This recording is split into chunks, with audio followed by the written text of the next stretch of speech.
So hello dear friends, आज हम most top rated 30 MCQ के बारे में बात करने वाले हैं जो कि प्रीवियस ईयर जेके एसएसबी के पेपर में आए थे। अराउंड 5-6 पेपर मैंने निकाले तो वहाँ पर मुझे ये सारे ऑब्जेक्टिव्स देखने को मिले। कुछ अपने हैं, कुछ अपने मैंने थोड़े बहुत खोज के निकाले हैं, तो कुछ प्रीवियस ईयर के पेपर से मैंने निकाले हैं। तो जेके एसएसबी का ऐसा ही पेपर आने वाला है जहां पर कंप्यूटर साइंस का पहला ही पोर्शन है कंप्यूटर फंडामेंटल्स, तो उसी के रिलेटेड 30 ऑब्जेक्टिव्स में आप तक पहुंचाने की कोशिश करूंगा। ऑब्जेक्टिव्स नहीं रहेंगी, जितना भी हो सके उन क्वेश्चंस के रिलेटेड थोड़ी थोड़ी टर्मिनोलॉजीज को हम थोड़ा बहुत और एक्सप्लेन करने की कोशिश करेंगे। अगर आपने इससे प्रीवियस ईयर ऐसे का पेपर देखा होगा तो वहाँ पर बहुत ज़्यादा इजी कंप्यूटर साइंस के क्वेश्चंस आए थे। And even panchayat account assistant में भी बहुत ज़्यादा इजी कंप्यूटर साइंस के रिलेटेड एमसीक्यूज आए थे। तो यहाँ पर पहला क्वेश्चन जो यूनिवैक का था, ये पंचायत अकाउंट असिस्टेंट में आया था यूनिवैक की फुल फॉर्म बताने को। सो यहाँ पर बात करेंगे इसकी जो फुल फॉर्म है, that is a universal automatic computer.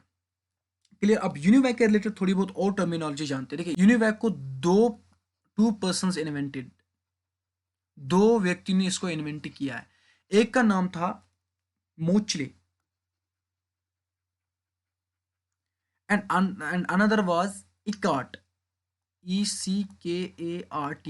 And 1951 में इन्होंने ये दिया है। साथ ही साथ ये इन्होंने इन्वेंट किया है यूएस में, यूनाइटेड स्टेट्स में। अब इसके साथ दो और टर्म्स आते हैं। एक हम कहते हैं ENIAC and another is EDVAC। इनिवैक क्या और इडिवैक क्या है? इनिवैक का मतलब होता है electronic numerical integrator and computer. Clear. Electronic numerical integrator and computer. तो ये भी इन्हीं दो व्यक्ति ने दिया है, मोचली एंड इकार्ट। सही। अब इसमें ये क्या था, ये एक फर्स्ट जनरेशन कंप्यूटर था, और इसमें अराउंड 18,000 वैक्यूम ट्यूब्स थे। और इडीवैक क्या है? इडीवैक है electronic discrete variable automatic computer. And इसको डिजाइन किया है वॉन नोमान। क्लियर। ये चीजें फर्स्ट एमसीक्यू के रिलेटेड है। सो अगर हम बात करेंगे second MCQ, it says that the basic operation performed by computer are. देखिए, सीपीयू अपने हिसाब से अपने ऑपरेशन करता है और वही एक्चुअल में कंप्यूटर कैरी करता है। कंप्यूटर क्या है? कंप्यूटर जब तक ना सीपीयू देगा तब तक कंप्यूटर काम नहीं करेगा। अब कंप्यूटर में सीपीयू सेंट्रल प्रोसेसिंग यूनिट है। अब उसमें क्या चीज़ें? उसमें दो चीज़ें हैं। एक का नाम होता है अरिथमेटिक यूनिट और दूसरा का आता है लॉजिकल यूनिट। अब अरिथमेटिक अपने ऑपरेशंस करता है और लॉजिकल अपने ऑपरेशंस करता है, और दोनों किस में होते हैं? दोनों एक्चुअल में हम कंप्यूटर के रिलेटेड बात करते हैं। हम अगर कैलकुलेटर को बोलेंगे 2+2 क्या होता है, वो तो बोलेगा ना 4। तो परफॉर्म किसने किया? परफॉर्म अंदर प्रोसेसर ने किया, और दिया किसने ऑपरेशन? दिया कंप्यूटर ने। क्लियर। अब यहाँ पर क्या बात है? बेसिक ऑपरेशन जो कि परफॉर्म कर रहा है कंप्यूटर। एक तो आता है हमारा अर्थमेटिक, तो ऑब्वियसली अर्थमेटिक कैलकुलेशन होती है, लॉजिकल ऑपरेशंस भी होती हैं, स्टोरेज भी होती है कंप्यूटर में। तो बात अगर करेंगे all of the above is correct answer among the four. Then we will talk about one more thing, that is two major types of computer chips. देखिए, कंप्यूटर चिप्स की बात कर रहा है। एक होता है हमारा कंप्यूटर के जो भी चिप्स होते हैं जो कि इसके साथ आते हैं, वो चिप्स। दूसरा होता है हमारे external chips, like USB is an external chip, make it very sure. अगर हम अपनी मेमोरी कार्ड भी लेंगे वो भी एक चिप है। हम SD कार्ड लेते हैं, वो भी एक चिप है, लेकिन वो एक्सटर्नल चिप है। एक्सटर्नल चिप तो कंप्यूटर में नहीं आता है। बात अगर करेंगे प्राइमरी चिप, रैम आती है, रैम चिप आती है, कैशे आती है, ये भी एक चिप है। Processor that is simply CPU भी एक चिप है। तो यहाँ पर अगर हम बात करेंगे तो both B and C it is the correct answer for the question number 3। Clear. Let's move towards the fourth question. Fourth question में पूछा गया कि micro processor as switching devices are for which generation of computer. इसका कहने का मतलब यह है कि माइक्रो प्रोसेसर किस कंप्यूटर जनरेशन में स्विच हुए हैं। तो बात अगर करेंगे फर्स्ट जनरेशन में वैक्यूम ट्यूब्स का इस्तेमाल किया गया है। यह बहुत ज्यादा रिपीट होने वाला है आगे क्वेश्चन में। वैक्यूम ट्यूब का इस्तेमाल किया गया है। सेकंड जनरेशन में ट्रांजिस्टर्स का इस्तेमाल किया गया है।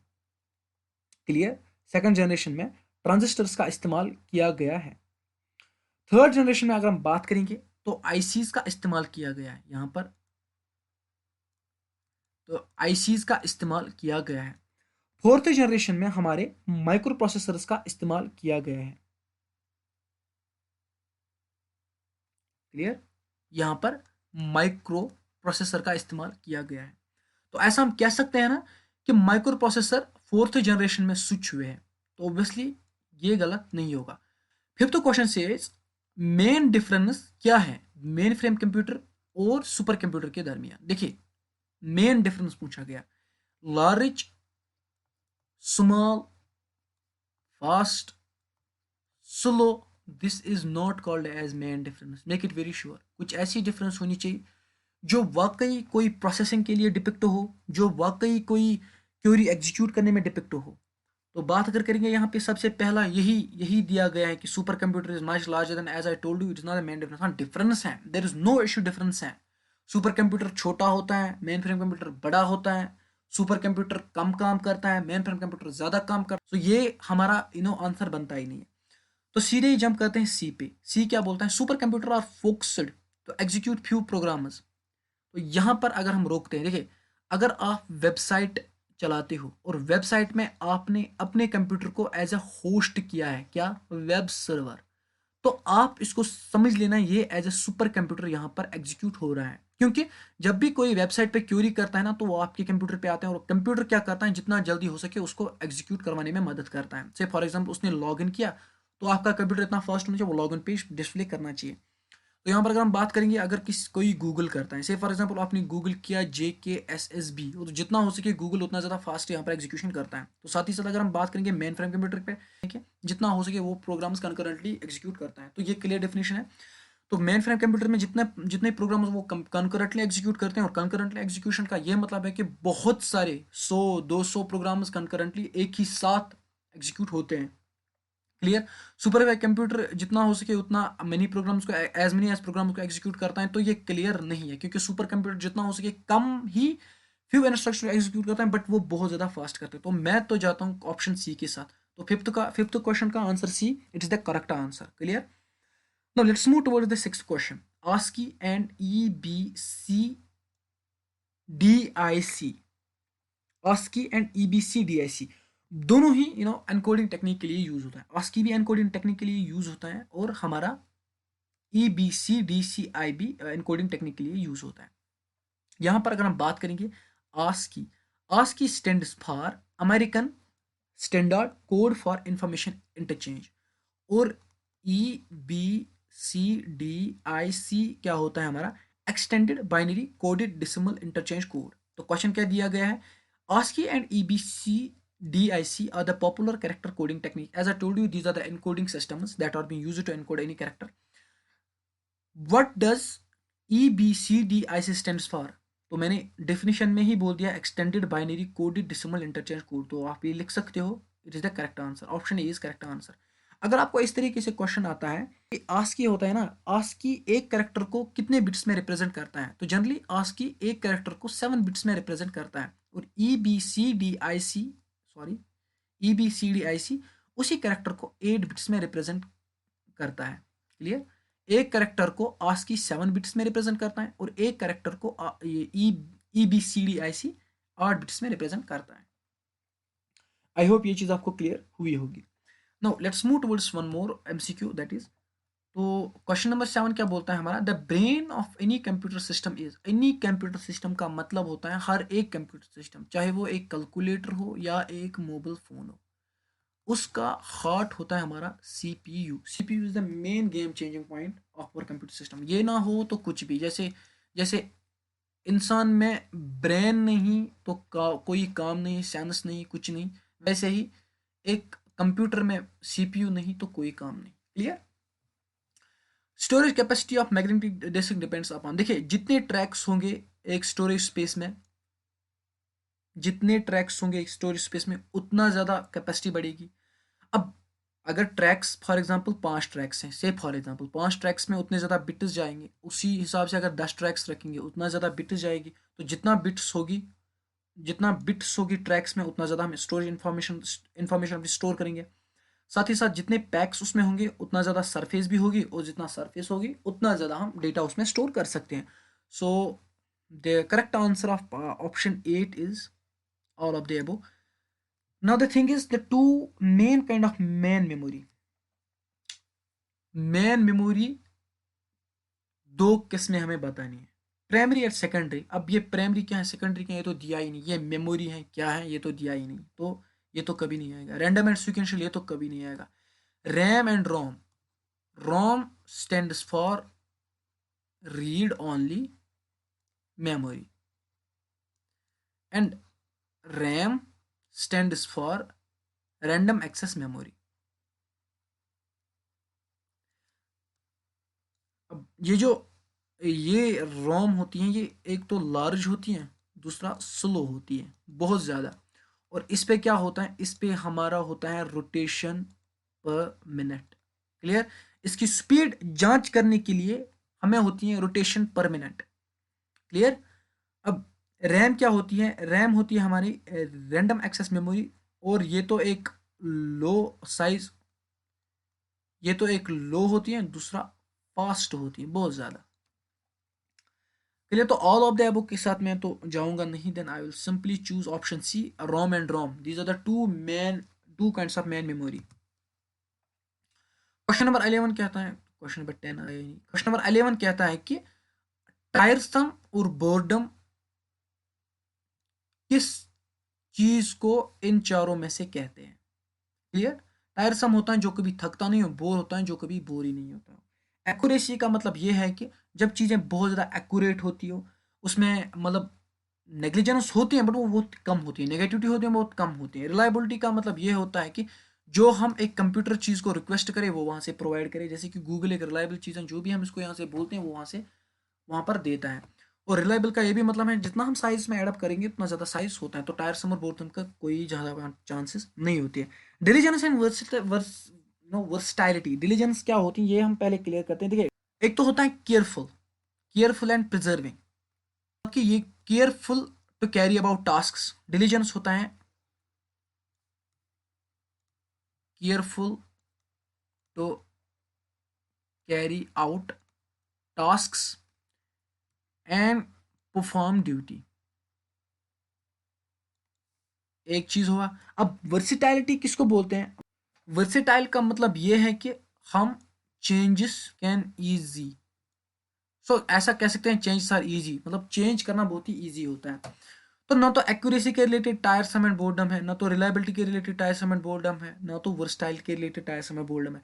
अगर हम एक गॉड को रखते हैं ना, इसकी अपनी ड्यूटी है 24 आवर, आपको सोना ही नहीं है। क्लियर। इसको पता है कि मुझे अपना टाइम देना है, तो टायरसम करना है, मुझे थकना नहीं है, मुझे 24 देने हैं। क्लियर। और यहाँ पर अगर इसको कोई भी काम देंगे इसको बोर नहीं होना है। क्लियर। इसको ये ड्यूटी है, दैट मीन्स कि diligence is the correct answer that is fitted on टायरसम and boredom. Clear. तो अभी हमने जनरेशन के बारे में पढ़ा, तो क्वेश्चन नंबर 12 भी उसी के रिलेटेड आ रहा है, that is integrated circuits are related to which generation of a computer. As I told you कि फर्स्ट जनरेशन में क्या हुआ, वैक्यूम ट्यूब्स क्लियर हुए। सेकंड जनरेशन में क्या हुआ, ट्रांजिस्टर्स हुए। थर्ड जनरेशन में आईसीज हुए। फोर्थ जनरेशन में माइक्रो प्रोसेसर हुए। Then clear answer is answer I know option C, option C clear answer है कि इसी में आईसीज का इनॉग्रेशन हुआ है।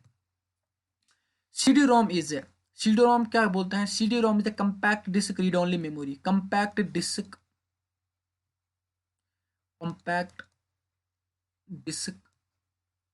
Read only memory. Compact disc read only memory, सबसे पहली बात ये एक सेकेंडरी मेमोरी है जो कि हम यहाँ से देते हैं। तो सेमीकंडक्टर तो सवाल ही नहीं बनता। मेमोरी रजिस्टर की तो बात ही नहीं होती।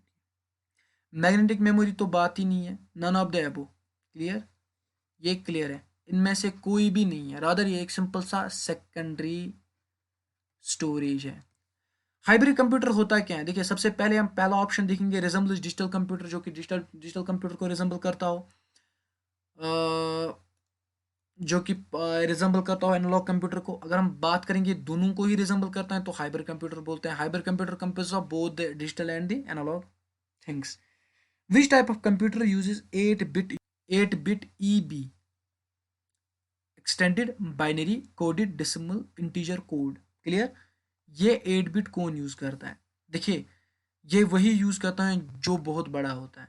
8 bit character formation, that is the main frame computer. जब भी हमने main frame super frame computer के रिलेटेड थोड़ी बहुत नॉलेज हासिल की, तो वहां पर हमने ये भी क्लियर किया था कि जो मेन फ्रेम कंप्यूटर वो बहुत बड़ा कंप्यूटर था। और जब हमने EBCDIC की बात की, वहां पर हमने बोला था कि पर कैरेक्टर इसको 8 बिट की जरूरत पड़ती है। और यहाँ पर सबसे बड़ा कंप्यूटर जो होता है ना, तो that is the main frame computer. Let's move towards one more thing. 16. The ALU of a computer responded to a command coming from ALU computer का कब रेस्पॉन्ड करता है? कौन इसको कमांड भेजता है और ये रेस्पॉन्ड करता है, ऐसा हम कह सकते हैं। देखिए, प्राइमरी मेमोरी की तो बात ही नहीं है। अगर हम बात करेंगे रैम रोम की, रैम रोम को तो एएलयू से कोई वास्ता ही नहीं है। कंट्रोल सेक्शन, हाँ, कंट्रोल सेक्शन की बात अगर करेंगे तो इसका बहुत ज़्यादा हाथ है, क्योंकि कंट्रोल सेक्शन में ऐसे बसेस होते हैं जो कि कनेक्टेड होते हैं प्रोसेसर से। क्लियर? एक्सटर्नल मेमोरी तो क्लियर नहीं है। कैशे मेमोरी क्या होती है? अगर हमारे पास एक मैन मेमोरी होता है, प्रोसेसर होता है, इनके दरमियान एक मेमोरी होते हैं, कैश मेमोरी होती है, जो कि बहुत ही कम होते हैं। ये के बीज में होती हैं। अगर ये एम बीज में होती तो आजकल एम बीज में भी आते हैं, नो डाउट, बट इसकी स्पीड बहुत ज़्यादा है और ये स्पीड अप करवाने में, ये हमारे सिस्टम को बहुत ज़्यादा स्पीड अप करवाती है। क्लियर? जब मैन मेमोरी को प्रोसेसर तक पहुंचाना होता है ना, तो मैन मेमोरी को बहुत टाइम लगता है यहाँ पर पहुंचाने को अपनी रिक्वेस्ट, तो ये कैश को देते हैं और कैश बहुत ज़्यादा फास्ट होती है, इनबिल्ड होती है। और साथ ही साथ इन दरमियान जब हम बोलते हैं कि मेन मेमोरी और प्रोसेसर के दरमियान होता है ये कैश मेमोरी। तो बात अगर करेंगे कंट्रोल सेक्शन ही जब कमांड भेजता है एएलयू को, तब ये रिस्पॉन्ड करता है। क्लियर?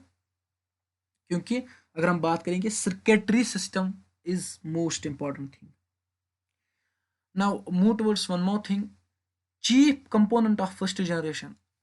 10 मरतबा इसको हमने देखा।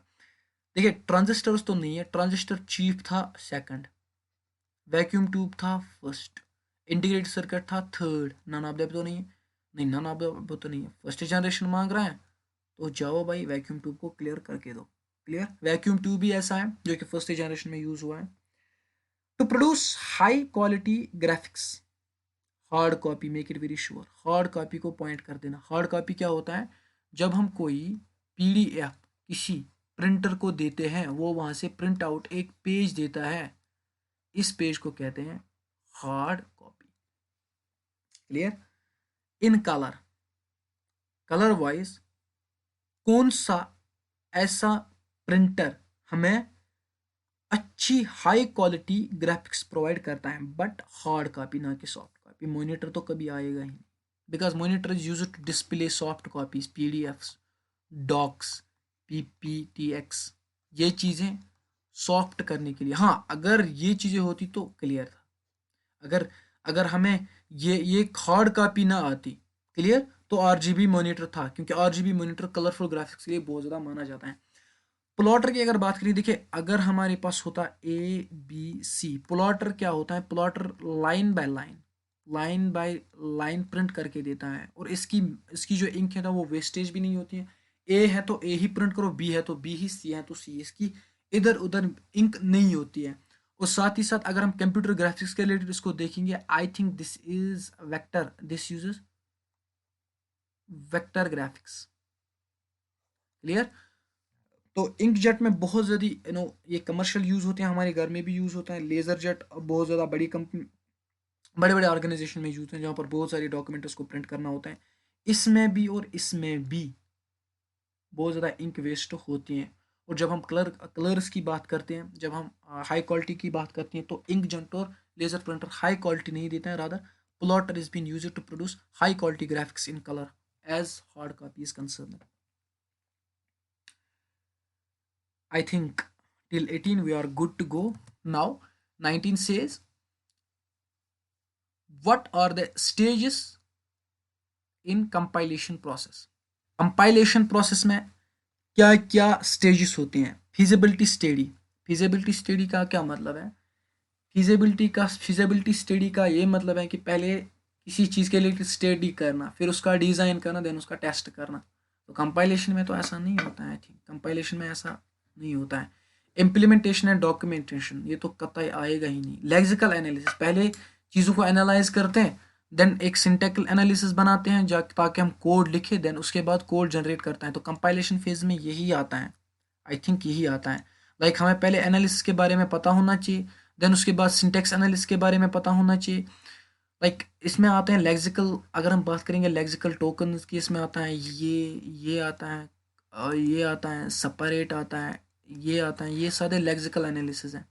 सिंटैक्स एनालिसिस, अगर हम कोई कोड लिखते हैं, से फॉर एग्जांपल प्रिंट एफ मैंने लिखा, ये एक सिंटैक्स एनालिसिस है। आई थिंक इंट मैन, अगर हम बात करेंगे एक प्रोग्राम, सी प्रोग्राम की बात करेंगे, ये एक सिंटैक्स, देन एक कोड जनरेट होता है। तो I think this is the correct answer of compilation. Which of the following IC is used in third generation. S मतलब कौन सी आईसीज जो कि नीचे दी गई हुई है, ये आईसीज, ये थर्ड जनरेशन में कौन से यूज हुए हैं? तो पहले इन आईसीज के बारे में देखते हैं। S S I, it is called small scale integration. Small scale integration, clear. Small scale integration में बस 10 गेट्स थे, 10 लॉजिकल गेट्स थे, और इसके कंपोनेंट्स थे लेस देन 100। बात अगर करेंगे M S I, it is called medium scale integration. इसमें कितने गेट्स थे? इसमें 10 गेट्स थे। साथ साथ आप इन गेट्स को बढ़ा सकते थे till 100 gates, not more than 100 logical gates. इसमें कितने कंपोनेंट्स थे?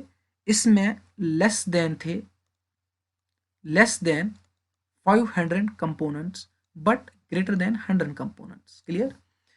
बात अगर करेंगे यहाँ पर एल एस आई की, that is large scale integration. Large scale integration, large scale integration में क्या था? आप 500 से लेके 3 लाख तक जा सकते थे कंपोनेंट्स, और लॉजिकल गेट्स क्या थे? It was merely greater than 100 logical gates. उसके बाद आता है VLSI, it is called very large scale integration. उसके बाद आता है VVLSI, that's called very very large scale integration. तीन ही के बारे में बात की है, तो तीनों के बारे में मैंने बात की। तो मोस्टली थर्ड जनरेशन में 2 आईसीज का इस्तेमाल हुआ है। वो 2 आईसीज हैं SSI and MSI, that is the option D. For question number 20, option D is the correct answer. LSI इसमें यूज नहीं हुआ था, क्लियर। LSI इसमें यूज नहीं हुआ था। Moving towards 21 question, it says this: the main electronic component used in first generation computer, vacuum tubes, clear. Transistor मैंने बोला था सेकंड, आईसीज मैंने बोला था third, I think, then vacuum first. Dumb terminal, चलिए डंप टर्मिनल के बारे में आपको बता देते हैं। डंप टर्मिनल होता है क्या? डंप टर्मिनल, डंप टर्मिनल ऐसा मान लीजिए चुपचाप गूंगा, कुछ बात नहीं, इसमें कोई परफॉर्मेंस नहीं होती है, नो परफॉर्मेंस। ये क्या करता है? It serves as an input output device, serves as an input output device. क्या? इनपुट आउटपुट डिवाइस, जो भी इसके साथ अटैच्ड प्रोसेसर हो उसी के लिए, ठीक है ना। ये एक अटैच्ड प्रोसेसर के लिए सर्व करता है as an input output device. Artificial intelligence की बात करेंगे, वहां पर एक फेमस टेस्ट होता है ट्यूरिंग टेस्ट, वहां पर डंप टर्मिनल का यूज होता है।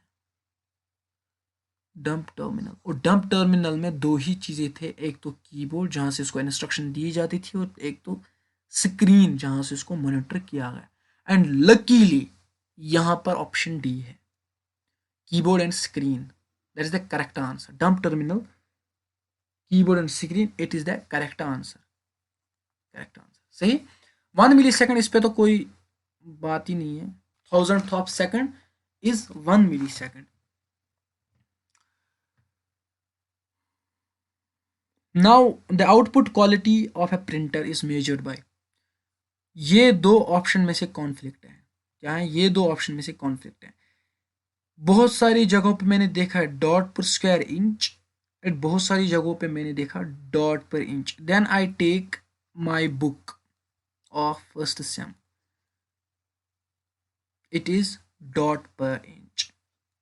क्लियर, उस कंट्रोवर्शियल पार्ट में नहीं पढ़ना, डॉट पर स्क्वायर इंच नहीं होता है।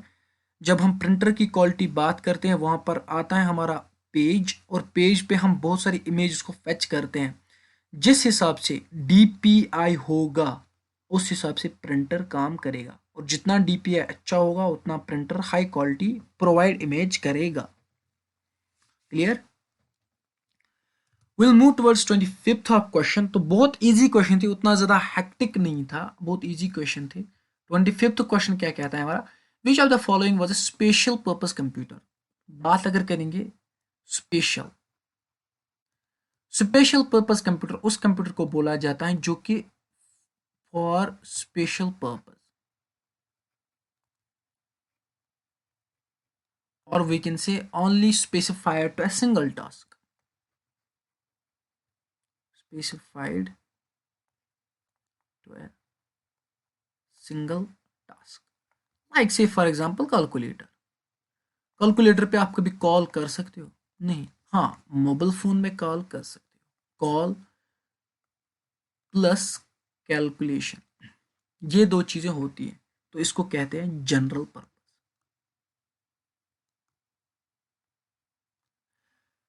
अब यहां पर जो ENIEC है ना, ये दो थे जनरल पर्पस, यहाँ पर ABC। अब ABC के बारे में आपको थोड़ी बहुत जानकारी तो यहाँ पर बनती है, थोड़ा बहुत हम इसके रिलेटेड देखेंगे। देखिए ABC एक कंप्यूटर का नाम है, ABC is Atanasoff Berry computer.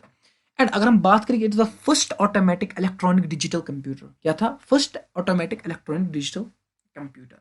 और इसको किसने इसको इन्वेंट किसने किया, इसको इन्वेंट किया एटनोसॉफ एंड क्लिपफोर्ड। एटनोसॉफ एंड क्लिपफोर्ड ने इसको इन्वेंट किया है। और ABC क्या है, ABC was the special purpose computer. Clear, इसी में दिया, अगर इसमें कुछ और एग्जांपल होती तो अकॉर्डिंगली पिकअप करते। ENIC and EDVAC these are the general purpose computer. ENIC जो कि हमने पहले ही क्वेश्चन में देखा था, ENIC EDVAC, तो ये थे जनरल पर्पस कंप्यूटर। यहाँ पर एक ही था special purpose, that was ABC Atanasoff Berry computer, जो कि दो व्यक्तियों ने डिस्कवर किया था, एक का नाम था एटनोफ एंड दूसरे का नाम था Clifford. What was the computer invented by Atanasoff and clear ABC। अभी अभी हमने इसके रिलेटेड बात की। ऐसा कौन सा स्टोरेज डिवाइस है जो कि maximum amount of data store कर सकता है। फ्लॉपी डिस्क में हम MBs में स्टोर करते हैं, MBs उतना ज़्यादा नहीं। हार्ड डिस्क में हम बहुत सारा डेटा स्टोर कर सकते हैं, so it's not a big deal to store more data in hard disk. Clear, compact disc में हम कम ही डेटा यूज़ करते हैं, और मैग्नेटो डिस्क में हम बहुत कम डेटा यूज़ करते हैं, सेव करते हैं।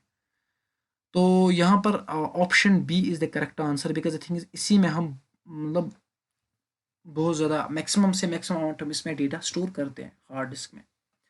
Clear, then we will talk about 28th question. 28th question में क्या आता है, which computer was considered the first electronic computer until 1973 when court invalidate the patent, and it was obvious thing ENIAC। Electronic computer यही था, पहला electronic computer ENIAC था। तो हम ENIAC की फुल फॉर्म भी देखेंगे। ENIAC की फुल फॉर्म जो है ना, वो है electronic numerical integrator computer. Physical connection जिसको हम हाथ लगा सकते हैं बिटवीन द माइक्रो प्रोसेसर जो कि हमारी प्रोसेसिंग के लिए काम आते हैं, micro processor memory and other parts of micro computer. और भी बहुत सारे पार्ट्स होते हैं, लाइक पोर्ट्स होते हैं, ये एक पार्ट होते हैं, HDD के पोर्ट्स होते हैं, ये भी एक पार्ट होता है, make it very sure. CDs होते हैं, इसका भी एक पोर्ट होता है, that is the part of micro computer. बात अगर यहाँ पर करेंगे और भी सारे बहुत सारे फैन सिस्टम होता है, मदरबोर्ड होता है, वो सारे चीज़ें होती हैं किसमें, वो सारी चीज़ें पार्ट ऑफ माइक्रो। हमें एक फिजिकल कनेक्शन के बारे में बात करनी है जो कि एक्चुअल में इनको कनेक्ट कर रहा हो, इनका इनका एक कनेक्शन एस्टैब्लिश करता हो। क्लियर? देखिए, पाथ कोई कॉन्सेप्ट नहीं होता है, पाथ कोई भी कॉन्सेप्ट नहीं होता है computer when we talk about physical connection, नहीं। लेकिन हाँ, पाथ हम यूज़ करते हैं, लेकिन वो हम करते हैं डेटा स्ट्रक्चर में यूज़। जब हम इस तरीके से 1 2 3 4 5 ऐसे अगर हम बात करेंगे तो हम कह सकते हैं ए टू एक पाथ फॉलो हुआ। रूट, रूट होता है से फॉर एग्जांपल ए से लेके मुझे जाना है बी, ये भी है और ये भी है। अगर मैं फॉर एग्जांपल मानूंगा ये 1 रूट है, 2 है, 3 है, मैंने ए टू बी ट्रैवल किया विद रूट 1। क्लियर? तो ये रूट भी कोई कॉन्सेप्ट नहीं है when we talk about the connection. यहाँ पर आता है address buses, buses, latches, these all are being used as a physical connection that is being used to connect microprocessor, memory, and other all parts of microcomputer. That's the address bus. B is the correct option. High density double sided floppy disk stores data dash dash. Floppy disk में तो ये कभी नहीं होगा, कभी नहीं। अगर single की बात होती तो 1.40 इज करेक्ट आंसर, लेकिन डबल की बात की तो इसका आंसर है 1.44 MB। तो ये थे 30 MCQ that is related to the computer fundamentals. तो मैं उम्मीद करता हूँ इनमें से कुछ क्वेश्चंस आपको हाथ लगे, बिकॉज मैंने बहुत मेहनत की इन क्वेश्चंस को ढूंढने में। Best of luck for your examinations. So stay connected with Side Academy for CS, and please do subscribe my channel, share with your friends. Thank you. Have a nice day to all of you.